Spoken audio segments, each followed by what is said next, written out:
എന്റെ വീട്ടിലേക്ക് വരുന്നതിന് പകരം പുറത്തുനിന്ന് കാണണമെന്ന് പറഞ്ഞേ. എനിക്ക് കുറച്ച് പേഴ്സണൽ കാര്യം പറയാനുണ്ട്. അതിന് വീട്ടിനേക്കാളും നല്ലത് ഇവിടെയാണെന്ന് തോന്നി. അതേതായാലും നന്നായി. അല്ലെങ്കിൽ ഈ പലഹാരവും ചായയും ബന്ധുക്കളും വീട്ടുകാരും സത്യം പറഞ്ഞാൽ എനിക്ക് അതിനോട് തീരെ താല്പര്യമില്ല. ഞാനൊരു കാര്യം തുറന്നു പറയട്ടെ, എനിക്ക് ഈ കല്യാണം എന്ന് പറഞ്ഞിട്ടുള്ള സംവിധാനത്തിനോടേ താല്പര്യമില്ല. എന്ത് പറഞ്ഞാലോ ഇത് നമ്മളെ പെണ്ണുങ്ങളെ ഒരു വിധത്തിൽ ചങ്ങലക്കിടുന്ന പരിപാടിയാ. അയ്യോ, ഞാൻ അങ്ങനത്തെ ടൈപ്പൊന്നും അല്ല കേട്ടോ. ഞാനിപ്പോ കല്യാണത്തിനൊക്കെ പറഞ്ഞില്ലെങ്കിലേ എന്റെ ഫാമിലിയും എന്റെ കുടുംബക്കാരും ഒക്കെ രണ്ട് തട്ടിലാവും. പിന്നെ ഞാൻ പറയാൻ വന്ന കാര്യം, കല്യാണം കഴിഞ്ഞാലും എനിക്ക് ജോലിക്ക് പോകണം.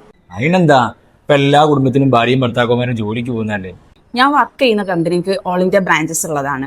അപ്പൊ എനിക്ക് പലരോടൊപ്പം പലതരത്തിലുള്ള യാത്രകളും ചെയ്യേണ്ടി വരും. അതൊന്നും ഇയാൾക്ക് പ്രശ്നമല്ലല്ലോ. അല്ല അത് പിന്നെ വേറൊരു കാര്യം, എന്റെ ഈ ആരോഗ്യവും സൗന്ദര്യവും ഒക്കെ കളഞ്ഞുകൊണ്ട് പ്രസവിക്കാനൊന്നും എന്നോട് പറയരുത്. അതിനൊക്കെ ഇപ്പൊ വേറെ കുറെ ഓപ്ഷൻസ് ഉണ്ടല്ലോ.